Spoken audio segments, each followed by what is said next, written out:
Bismillahirrahmanirrahim. وَمَنْ يَعْمَلْ مِثْقَالَ ذَرَّةٍ خَيْرًا يَرَهُ وَمَنْ يَعْمَلْ مِثْقَالَ ذَرَّةٍ شَرًّا يَرَهُ. Anda hanya mengharap sembuh. Di pikiran Anda hanya sembuh, sembuh dan sembuh. Tapi Anda belum siap menerima ridha Allah datang. Anda hanya mengeluh rasa sakit yang menimpa Anda. Jika sakit dan masalah tidak pernah hilang di pikiran kita, itu artinya kita sedang digelumuti rasa sakit itu. Dan dia tidak akan hilang hingga akan bertambah rasa sakit, kemudian tidak akan sembuh. Ciptakan kesadaran yang membuat Anda bahagia. Perangi sakit itu dan lawan yang menghantui jiwa, hilangkan. Jika keadaan lemah, lesu, malas, maka kuatkan. Hilangkan pikiran mundur melawan sakit. Jadikan sakitmu masalah titipan Allah sebagai amanah. Iman lemah, kuatkan dengan ingat Allah yang maha ditakuti. Bawa sakit dan masalahmu dengan senyum. Katakan Alhamdulillah, Allahu Akbar, Allah merahmati kami. Tentu sangat mudah. Lawan dengan tawakal, takwa, iman, ikhlas, syukur dan doa. Mulailah dan melangkahlah. Ucapkan Bismillahirrahmanirrahim. Saya tidak peduli siapapun Anda. Anda pernah bermaksiat, Anda pernah berbuat salah. Kita manusia yang tidak luput dari dosa. Tapi saya ingin berikan tawaran dari Al-Quranul Karim. Quran surah keempat An-Nisa ayat 100, posisi paling kiri sebelah bawah. Pernah ada orang berbuat maksiat yang tak terlukiskan. Kriminalitas tidak perlu diukur karena Anda akan lelah menghitungnya. Ketika Allah berkenan memberikan hidayah kepadanya, Masya Allah, Anda bukan berarti tidak bisa menjadi orang baik. Hanya Anda tinggal di lingkungan yang tidak mendukung Anda jadi baik. Keluarlah dulu dari tempat itu. Pergilah ke majlis ilmu sifulan, tempatnya ada di sana. Datang ke sana, belajarlah, dan Allah akan bimbing Anda berubah dari keburukan menjadi orang yang terbaik. Apa yang terjadi? Langkahnya dihitung sebagai ibadah. Dalam terapnya dia beristighfar, tobat kepada Allah Subhanahu wa taala. Taubat yang menghadirkan cinta Allah Subhanahu wa taala. Quran surah kedua ayat 222 di ujung ayatnya. Innallaha yuhibbut tawwabin. Allah mencintai orang-orang taubat. Dan cinta Allah menghadirkan ampunan bagi seluruh dosanya.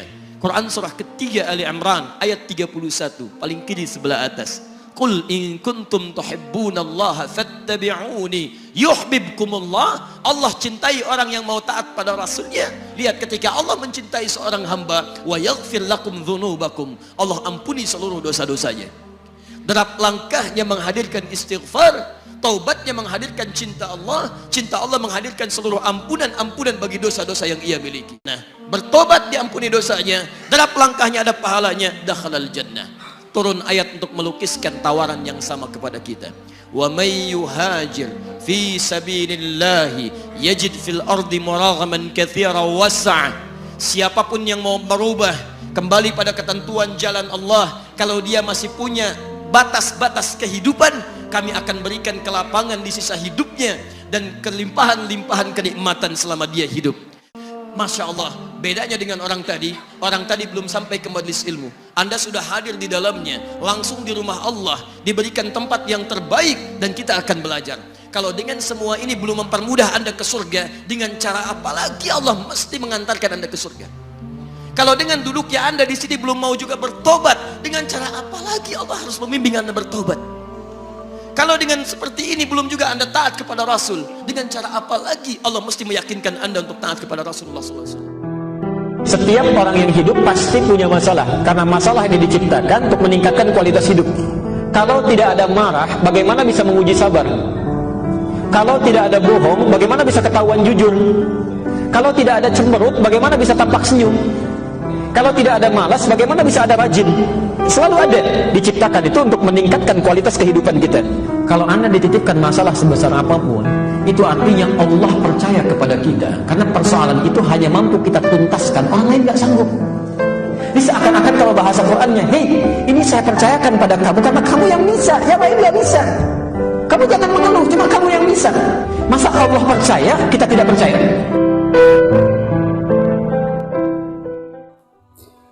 Jangan tampakkan kesedihanmu, sakitmu, wajah cemberutmu, sakit hatimu, keluh kesahmu, lelahmu atau masalahmu, tapi tanggapilah dengan bijak dan penuh senyuman, karena di balik itu adalah kekuatan yang mengalahkan kelemahan, juga pesona yang indah mengharumkan penuh dengan nilai-nilai ketaatan dan ibadah. Karena belum tentu masalah yang kita hadapi saat ini buruk untuk kita hadapi, tapi di mata Allah itu adalah bagian cara yang terbaik untuk kita lebih baik lagi dengan keadilan Allah. Jika penawar rindumu pada seseorang yang engkau cintai adalah kedekatan dan bersamanya selalu, ketahuilah itu hanya bersifat fana. Lalu bagaimana jika yang engkau rindukan dan kau cintai adalah Allah? Pasti di depanmu ada kebahagiaan yang abadi engkau temui di dunia ini ataupun nanti di akhirat. Ingat Allah dan istighfarlah, lalu berdoalah yang terbaik untukmu. Semoga Allah ijabah doa-doamu, amin. Saudaraku, ingatlah dunia dan isinya adalah permainan dan terlaknat. Maka waspadalah, karena hidup ini penuh dengan ujian dan cobaan. Jangan mencari masalah, karena masalah sudah ada di depanmu. Maka ketahuilah, tidak ada yang dilahirkan tanpa masalah. Yang salah adalah kita tidak bisa dan tidak ridha atas kehendak takdir Allah. Sakit bukanlah keinginan dan cita-cita manusia. Ia datang tanpa kita sadari, menghampiri diri tanpa kita inginkan. Tidak ada satupun orang yang menghendaki dirinya tertimpa penyakit ataupun musibah dalam hidup ini. Sakit dan sehat adalah situasi yang selalu datang silih berganti. Namun nikmat sehat seringkali selalu lebih banyak dibandingkan daripada sakit.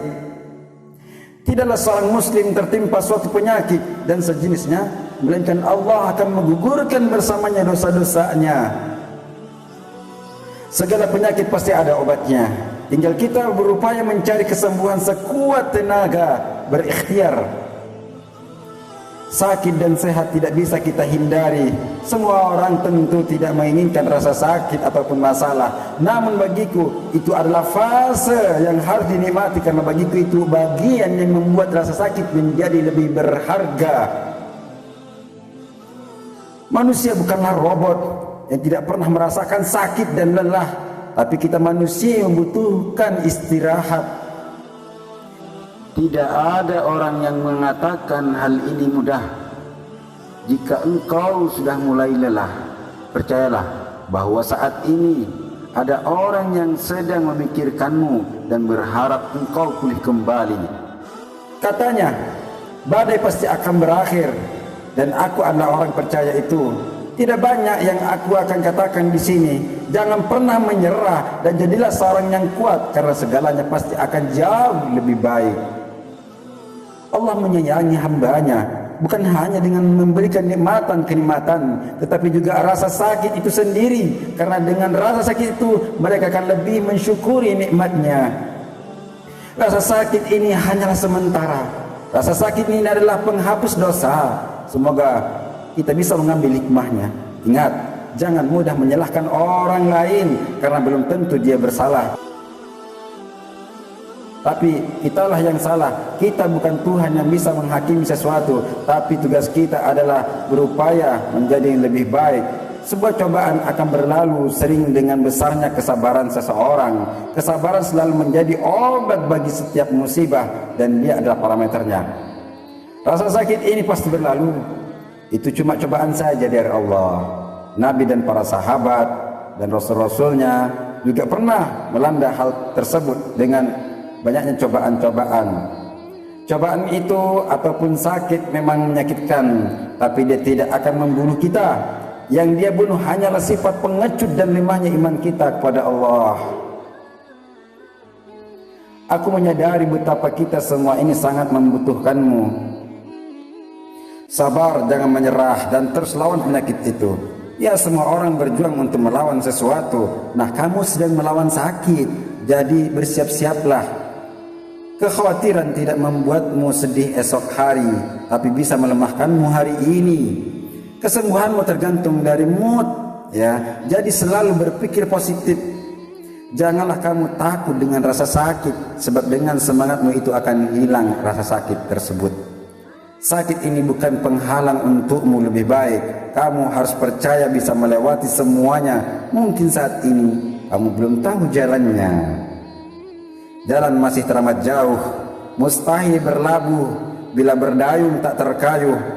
Jangan pernah menyerah dan berusahalah berlari.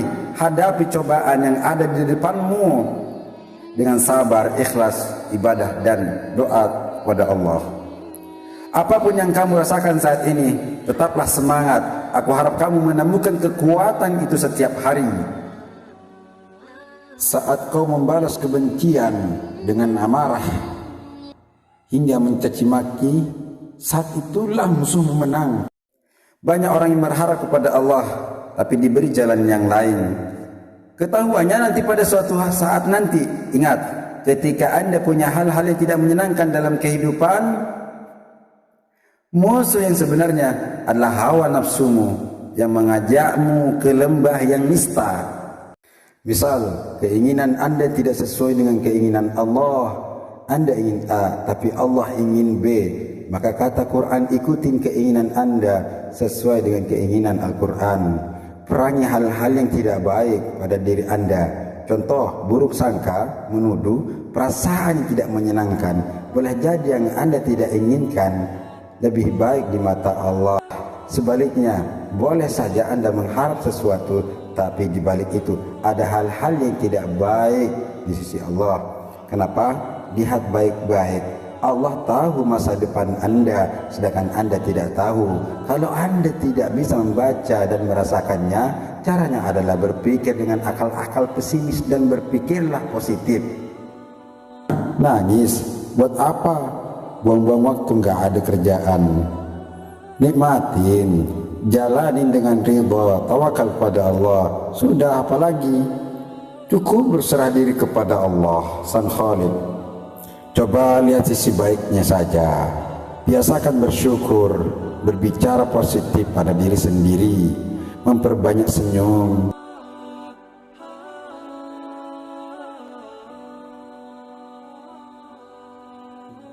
Tertawa, mengembangkan optimisme, berbuat baik, istirahat, banyak berbuat baik, hilangkan drama-drama. Berada di sekitar orang-orang yang selalu berpikir positif, membayangkan masa depan yang lebih baik. Itu solusinya. Bismillah.